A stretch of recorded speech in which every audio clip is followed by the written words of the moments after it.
সিদ্দিকী সাহেব, আল্লাহ পাক হাফিজুর রহমান সিদ্দিকী সাহেবের নেক হায়াত লম্বা করুক, আমিন বলেন। কত মানুষ ওয়াজ শুনে না নেককার হয়েছে না, দাঁড়িয়ে রাখছে না, কত মহিলারা পর্দা শিখছে না, নামাজ ধরছে না, এ সকল মানুষের দরকার আছে না। আমার তো সেই যখন সিদ্দিকী সাহেব ছাত্র, ওই সময় ওনার মসজিদে আমাকে উনি দাওয়াত দিয়ে আনছে। চাঁদপুর কোন জায়গায় ওটা? চাঁদপুর শহরে, চাঁদপুর শহরে ওই সময় আমার দাওয়াত দিয়ে আনছে। আলহামদুলিল্লাহ, আল্লাহ পাক এক সরদারি দান করছে।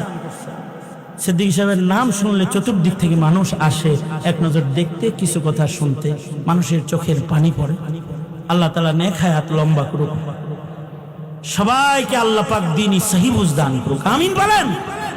অত্যন্ত গুরুত্বপূর্ণ কোরআন সুন্নাহ ভিত্তিক দিক নির্দেশনামূলক আলোচনা চলতেছিল।